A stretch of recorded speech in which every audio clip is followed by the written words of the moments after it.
రాజ్యంలో కూడా ప్రజాస్వామ్యం రాజ్యాంగం భాగమే. రాజ్యాంగంలో తప్పులు ఉంటే ఇన్నిసార్లు సవరించుకున్నాం కదా. సుప్రీంకోర్టు జడ్జీలు, హైకోర్టు జడ్జీలలో 90% ఉన్న ఎస్సీ ఎస్టీ బీసీల వాటా 10% కూడా లేనందుకు సిగ్గుపడాలి. ప్రపంచంలోనే అతిపెద్ద ప్రజాస్వామ్య దేశం, ప్రపంచంలోనే 5 మిలియన్ ట్రిలియన్ ఎకానమీగా పోతుంది కదా. మీ లార్డ్ అని మిమ్మల్ని గౌరవిస్తే బహుజన్ల గొంతుకొస్తున్న తీర్పులు ఇచ్చిన జడ్జీలు మొట్టమొదటి శత్రువులు, జడ్జిమెంట్లు తప్పుగా ఇస్తున్న జడ్జీలు శత్రువులు. ఇవాళ ఢిల్లీ హైకోర్టులో, ఢిల్లీ సుప్రీంకోర్టు జడ్జీల ఇళ్లలో, వాళ్ళ పార్కింగ్ ప్లేస్లలో 100 కోట్ల రూపాయలు తగలబడుతుంటే ఫైర్ ఇంజన్లు వచ్చినాయి. అంటే జడ్జీలలో కూడా మంచోళ్ళు చెడ్డోళ్ళు ఉంటారు కదా.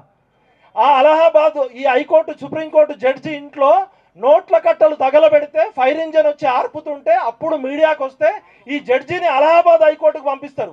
అప్పుడు అలహాబాద్ హైకోర్టు ఏమంటది, మా అలహాబాద్ హైకోర్టు ఏమన్నా చెత్తబుట్టనా, ఆ చెత్తని తీసుకొచ్చి మా దగ్గర వేయడానికంటే. మరి 79 సంవత్సరాల నుంచి చెత్త తీర్పులు ఇస్తున్నా, తప్పుడు తీర్పులు ఇస్తున్నా ఈ న్యాయమూర్తులకి మీకు మనసు లేదా? ఈ 79 సంవత్సరాల్లో బీసీలకి ఎంత అన్యాయం జరుగుతుందో ఇవాళ చిరంజీవి గారు స్పష్టంగా ఈ ఇస్మాత్ అంటే వాటా, ఆత్మగౌరవం, అధికారం అనే ఈ బుక్ చదివితే ఎవడైనా గుండె బలిగి చచ్చిపోతాడు మనిషి అనేటోడు. రాజకీయ పార్టీలలో ఉన్న నాయకులారా, మీకు నేను రిక్వెస్ట్ చేస్తున్నా, డిమాండ్ చేస్తున్నా, ఇవాళ అన్ని రాజకీయ పార్టీలలో ఎస్సీ సెల్ ఉంటుంది, ఎస్టీ సెల్ ఉంటుంది, బీసీ సెల్ ఉంటుంది, ఎంబీసీ సెల్ ఉంటుంది, ఓబీసీ మోర్చా ఉంటుంది.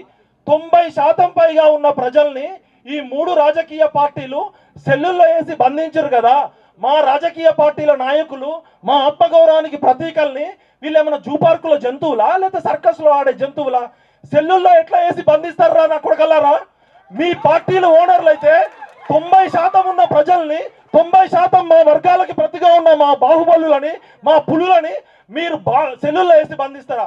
మీకు ఏమాత్రం సిగ్గు, శరం, ఆత్మగౌరవం ఉంటే ఫస్ట్ ఈ MBC cell, BC cell, SC cell, ST cell తీసి రెడ్డి సెల్లు, వైశ్య సెల్లు, బ్రాహ్మణ సెల్లు, మీరు మైనార్టీలు అంటే ఈ 3 పార్టీలు కుల పార్టీలు, అవి రాజకీయ పార్టీలు కాదు. వెల్కమ్ రెడ్డి రాజ్యం. 3 కులాలు, 3 కుటుంబాలు బాగా తిని బలిసి ఎక్కువ, అంటే వాళ్ళు తినాల్సింది 10% అయితే ఎమ్మెల్యేలు ఎంతమంది కావాలో తెలుసా? ఈ బుక్లో చిరంజీవి గారు చెప్పింది 1952 నుంచి 2023 వరకు అన్ని అగ్రవర్ణాలు కలిపి 120 మంది కన్నా ఎక్కువ మంది ఎమ్మెల్యేలు కావద్దు. బ్రాహ్మణులు, వైశ్యలు, రెడ్లు, కమ్మలు, వెలమలు కలిసి ఈ 16 సార్లు ఎన్నికలు జరిగితే వాళ్ళకి న్యాయబద్ధంగా వాళ్ళ జనాభా దాభాష ప్రకారం 120 ఎమ్మెల్యేలు రావాల్సి ఉంటే వాళ్ళు ఎంతమంది అయి ఉంటారో గెస్ చేయండి. ఎవరన్నా గెస్ చేయండి. చిరంజీవి సార్ తప్ప ఎవరన్నా చెప్పాలి. సార్ మీరు చెప్పండి, ఎంతమంది అయి ఉంటారు? చిరంజీవి సార్ చెప్పద్దు. వాళ్ళు 120 మంది కావాల్సిన ఎమ్మెల్యేలు 950 మంది పైగా ఉన్నారు. అంటే 830 ఎమ్మెల్యే సీట్లు అప్పనంగా దొబ్బిపోయింది. నేను చెప్తున్న డేటా కాదు, చిరంజీవి గారు చెప్తున్న డేటా. అక్కడి నుంచి మొదలుకుంటే ఇక నేను పనిచేసిన మీడియా సెక్టర్ తీసుకుందాం. నేను ఒక 25 ఏళ్ళు బీసీజే, ఎంసీజే, ఎంఫిల్, పిహెచ్డి చేసి టిఎన్ శేషన్ స్కూల్లో పబ్లిక్ పాలసీ చేసినాక అసలు మీడియాలో ఎస్సీ ఎస్టీ బీసీల సంగతి తీస్తే బీసీలకి ఒక్క పేపర్ కూడా లేదు. సూర్య పేపర్ ఒకటి ఉంది, అది చాలా మంది మనం ఇంకా చదవలేకపోతున్నాం. బీసీలకి మెయిన్ స్ట్రీమ్ లో ఒక పత్రిక ఉందంటే ఒక్క సూర్య పేపర్ ఒకటే ఉంది. బీసీల కోసం ఒక మెయిన్ స్ట్రీమ్ ఛానల్ ఉందా? మరి ఛానల్ని ఎందుకు చూడాలి? ఈ పత్రికలను ఎందుకు మనం చూడాలి? వాళ్ళు రాసే ఇవి పెట్టుబడికి, కట్టుకథలకి పుట్టిన విషపుత్రికలని శ్రీశ్రీ గారు ఎప్పుడో చెప్పారు. ఇవాళ ఇంత పెద్ద బీసీ మూవ్మెంట్ నడుస్తుంటే ఇక్కడ మన త్రిమూర్తులు లాంటి వాళ్ళు ఇక్కడికి వచ్చి కూర్చుంటే ఏ మెయిన్ స్ట్రీమ్ మీడియా ఎందుకు లైవ్ ఇవ్వట్లేదు? రేపటి నుంచి నేను రిక్వెస్ట్ చేస్తున్నా, మన బీసీల వార్తలు కవర్ చేయని ఛానళ్ళు కానీ, మన బీసీల గురించి రాయని మెయిన్ స్ట్రీమ్ పత్రికను అవసరమైతే తగలబెడతాం, అవసరమైతే నిషేధిస్తాం. ఇది డైరెక్ట్ వార్నింగ్. మీ కుల పత్రికలని బజార్లో తగలబెడతాం కూడా. ఎందుకంటే మీరు మమ్మల్ని ఎజెండా సెట్టింగ్ థీరీలో, ప్రాపగండా థీరీలో బీసీలు మా బాహుబలులని బిచ్చల దేవుళ్ళు చేసేది మీరే. ఇక మీడియా సంగతి అట్లుంది, న్యాయ వ్యవస్థ చూస్తే అట్లుంది, రాజకీయ వ్యవస్థ చూస్తే ఈ 130 కులాలలో కనీసం ward member, sarpanch, MPTC, ZPTC కాని కులాలు 90 కులాలు పైన ఉన్నాయి. మనము ఎస్సీలకు ఎంత వస్తుంది రిజర్వేషన్? 17% వస్తుంది. ఎస్టీలకు ఎంత వస్తుంది? 10% వస్తుంది. బీసీలకి 10% ఉన్న ఓసీలకి 10% ఈడబ్ల్యూఎస్ రిజర్వేషన్ వస్తుంది. 60% పైగా ఉన్న బీసీలు, ఎంబీసీలు, ఈబీసీలు, డీనోటిఫైడ్ ట్రైబ్స్కి డిఎన్టీలకి 0 రిజర్వేషన్, సంచార జాతులకి, అర్ధ సంచార జాతులకి, విముక్త జాతులకి 0 రిజర్వేషన్, విముక్త కులాలకి 0 రిజర్వేషన్. 60% పైగా ఉన్న బీసీలకి 79 సంవత్సరాల తర్వాత 75 ఏళ్ల రాజ్యాంగం అమలైన తర్వాత కూడా 25% రిజర్వేషన్ వస్తుందంటే ఈ న్యాయ వ్యవస్థ ఏం చేస్తుంది? న్యాయ దేవత కళ్ళు కంతలు ఇప్పాల్సిన అవసరం ఉంది. కాబట్టి మేము ఇట్లా చెప్పుకుంటూ పోతే పౌల్ట్రీ రంగంలో వాళ్ళే, మందు తయారు చేసేది వాళ్ళే, మనకి మందు చూపు ఉంది కానీ ముందు చూపు లేదు. మనం తాగుబోతులం అవుతున్నాం, వాళ్ళేమో లిక్కర్ కంపెనీ ఓనర్లు అవుతున్నారు. చికెన్ తినేది మనం, పౌల్ట్రీ కంపెనీ ఓనర్లు వాళ్ళు అవుతున్నారు. బట్టలు నేసేది మనం, షాపింగ్ మాల్స్ అన్ని వాళ్ళకే. రియల్ ఎస్టేట్లో మనకేమో గజం స్థలం కూడా దొరకదు. రియల్ ఎస్టేట్ కంపెనీలన్నీ 3 కులాలే. కాబట్టి ఈ వెలమ, రెడ్డి, కమ్మ ఒకప్పుడు వీళ్ళు కూడా శూద్రులు అని చెప్పి ఇప్పుడు వాళ్ళకి రావాల్సిన వాటా కోసం వాళ్ళకి కాకుండా ఎక్కువ తిని దొబ్బుతున్నారు. కాబట్టి వాళ్ళకి విఆర్ఎస్ ఇవ్వాలా వద్దా? వెల్కమ్ రెడ్డి కులాలకి వాళ్ళ దామాషా కన్నా ఎక్కువ తింటున్నారు కాబట్టి తిరిగి సొసైటీకి పే బ్యాక్ చేయాల్సిందే. ఇప్పుడు స్పష్టంగా చెప్తున్నా, అగ్రవర్ణ పార్టీల్లో ఉన్న బీసీ బాహుబలులారా, మీరు మా వైపు వస్తే మిమ్మల్ని నెత్తిన పెట్టుకుంటాం. మీరు కట్టప్పల్లాగా బానిసల్లాగా ఉంటే బిచ్చల దేవుళ్ళని డిక్లేర్ చేస్తాం. ఫస్ట్ ఈ చెంచాగాళ్ళ మీద యుద్ధం చేయాలి. ఎందుకంటే కాంశీరామ్ గారు చెప్పారు, ఆత్మగౌరవం లేని వర్గాలకి, అడక్క తినే జాతులకు ఎప్పటికీ రాజ్యాధం గారు. మీకే ఆత్మగౌరవం లేకపోతే మీరే అగ్రవర్ణ పార్టీల నాయకుల మోచేతి నీళ్లు దాకుంటే మీరు మా ఆత్మగౌరవం గురించి ఎట్లా పోరాడతారా బిడ్డలారా? మాకు బీసీ కృష్ణన్న కావాలి కానీ బీజేపీ కృష్ణన్న వద్దు. ఆయనని బీసీ కృష్ణయ్య అంటాం మనం, బీజేపీ కృష్ణన్న అక్కర్లే. మా లక్ష్మణ్ అన్న మాకు దూర బంధువు, మా మున్నూరు కాపులో చాలా మంది ఉన్నారు, బిచ్చల దేవుళ్ళు ఉన్నారు, కట్టపల్లు ఉన్నారు. నా నుంచే స్టార్ట్ చేస్తున్నా. లక్ష్మణ్ గారికి 4 పదవులు వచ్చినాయి. ఓబీసీ సెల్ చైర్మన్ వచ్చింది, రాజ్యసభ వచ్చింది, పార్లమెంట్ పార్టీ కమిటీ, మొత్తం దేశం మొత్తంలో 8 మంది ఉంది. మరి లక్ష్మణ్ గారు ఎక్కడా మాట్లాడరే? లక్ష్మణ్ గారు మాట్లాడాల్సిన అవసరం, ఆయన బీసీ కాకపోతే ఆ పదవి వచ్చేదా? ఇప్పుడు రేవంత్ రెడ్డి గారు ఏమంటారో చూస్తా. రేవంత్ రెడ్డికి సప్పట్లు కొట్టాలా, చెప్పులు దండేయాలో చెప్తా. ఆయన మాట్లాడింది ఎందుకంటే కుండ బద్దలు కొట్టాడు చెప్పాల్సిందే. ఇక రేవంత్ రెడ్డి మాట్లాడింది వినండి ఒక్కసారి. ఈ రిజర్వేషన్ల గురించి రేవంత్ రెడ్డి గారికి పాలాభిషేకాలు పూలాభిషేకాలు చేస్తున్నారు కదా, ఇప్పుడు ఒకసారి రేవంత్ రెడ్డి గారు ఏమన్నారో విందాం. Just 1 minute.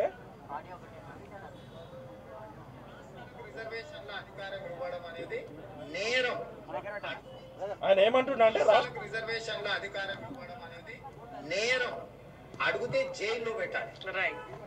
అట్లాంటి ప్రశ్నని, అట్లాంటిది కావాలని అడిగితే జైల్లో పెట్టాలి.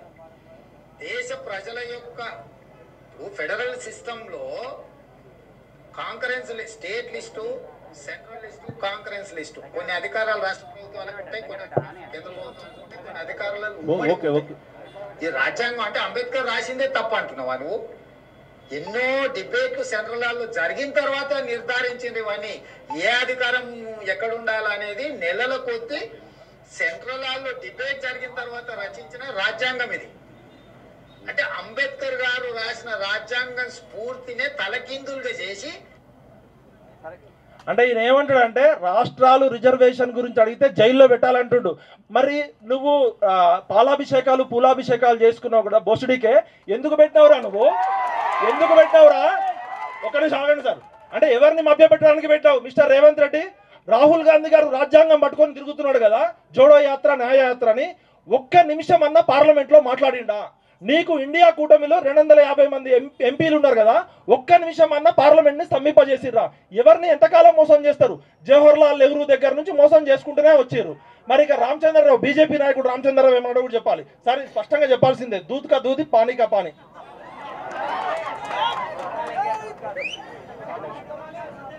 ఒక్క నిమిషం దొంగల్ని బయట పెట్టాలి, శత్రువు ఏడో చెప్పాలి. పెద్ద మనుషుల కన్నా ముందు దొంగలు.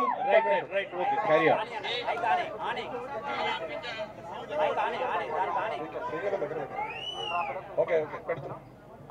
అంటే రామచంద్రరావు గారు ఏమన్నారు కూడా చెప్పాలి కదా. ఎందుకంటే కాంగ్రెస్ పార్టీ ఈరోజు 42% ముస్లింలకు, మన బీసీలకు రిజర్వేషన్ చెప్తూ దాంట్లో 10% ముస్లింలకు ఏదైతే జోడిస్తున్నారో దాన్ని బీజేపీ వ్యతిరేకిస్తుంది. 42% బీసీలకు మీరు రిజర్వేషన్ ఇవ్వాల్సిందే, ఎందుకంటే మీరు బిల్లు ప్రవేశపెట్టారు. ఆ బిల్లుకు సపోర్ట్ చేసింది బీజేపీ, బేషరతుగా సపోర్ట్ చేసినాం. మరి అటువంటిప్పుడు దాన్ని అమలు పరచాల్సిన బాధ్యత మీది కాదా అని అడుగుతా ఉన్నాను. ఈయన ఏమంటాడు, బీసీలకి రిజర్వేషన్లలో ముస్లింలకు ఇస్తున్నారని చెప్తున్నారు. చిరంజీవి గారు మీరు స్పష్టంగా చెప్పండి, ఎక్కడన్నా మీరు పెట్టిన దానిలో డ్రాఫ్ట్లో 10% ముస్లింలకు ఇస్తామని ఉందా? లేదు లేదు లేదు. మరి ఎవరిని మభ్య పెడుతున్నారు వీళ్ళు? మనందరినీ. అయితే వాళ్ళు స్పష్టంగా చెప్తారు, బ్రాహ్మణ్ బనియా పార్టీ ఆర్ఎస్ఎస్ వాళ్ళు మేము జనాభా గణన చేయము, కులగణన చేస్తే భారతదేశం విడిపోతుంది, లక్షల కుటుంబాలు ఉన్నాయని సిగ్గు లేకుండా సుప్రీంకోర్టు అఫిడవిట్ ఇచ్చి మొన్న బంద్లో ఎట్లా పాల్గొన్నారా? బద్మాష్ గాలారా మీరు? బంద్లో ఎట్లా పాల్గొన్నారు మీరు? బంద్లో ఏ ముఖం పెట్టుకొని పాల్గొన్నారు? మరి మిగతా భారతదేశంలో ఉన్న అన్ని రాష్ట్రాల్లో ముస్లింలకు రిజర్వేషన్ లేవా? మోడీ గారు ప్రధానమంత్రిగా ఉన్న గుజరాత్లో ముస్లింలు ఉన్నారా లేరా రిజర్వేషన్లు? అంటే ఇది ప్రజలని బీసీలని ఇంకా ఇంతకాలం పిచ్చోళ్ళని చేస్తారు. ఇది ఎడ్డి తెలంగాణ కాదు, గుడ్డి తెలంగాణ కాదు. బొడ్రాయి దగ్గర కూర్చొని రాయి పట్టుకొని కూర్చున్నాం బిడ్డ. ఒక్కొక్కరిని ఇంటి ముందు చావు డప్పు మోగిస్తాం. ఇక టీఆర్ఎస్ పార్టీ ఏమంటో చూద్దాం. అయ్యో మా ఇంకో బండి సంజయ్ అని ఏమంటాడో చూద్దాం.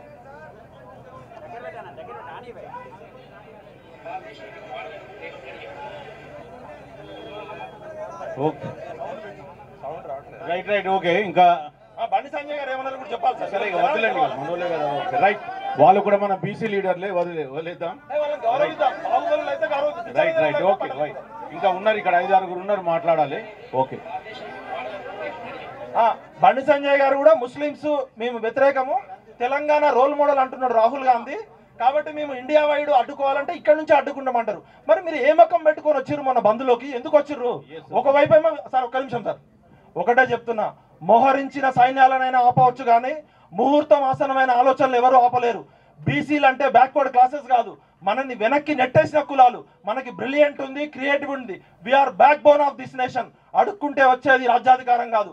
మీ ఆధ్వర్యంలో మీరు జీవితకాలం అవసరమైతే ఆమర దీక్ష కూర్చోండి, మేము అందరం వస్తాం. చావో తేవో తెలుసుకుందాం. ఇక ఇది బ్రహ్మ విష్ణు మహేశ్వరుల ప్రకృతి కలయికతో వచ్చింది. శత్రువు ఎవడో స్పష్టంగా చెప్పేసినాం. శత్రువు అగ్రవర్ణ ఆధిపత్య మనువాద భావజాలంతో అక్రమంగా సుప్రీంకోర్టులో తప్పుడు తీర్పులు ఇచ్చే జడ్జీలు. రాజ్యాంగ సవరణ చేయాల్సిందే, 9వ షెడ్యూల్లో పెట్టాల్సిందే. పార్లమెంట్లో బిల్లు ప్రవేశపెట్టాల్సిన రాజకీయ పార్టీలు ఈ స్ట్రీట్ ఫైట్ చేయాల్సిన అవసరం లేదు. 8 మంది బీజేపీ ఎంపీలు, 8 మంది కాంగ్రెస్ ఎంపీలు రిజైన్ చేయకపోతే రేపు పొద్దున మీ ఇంటి ముందు సావు డప్పు కొడతాం. జై తెలంగాణ, జై బీసీ, జై భారత్.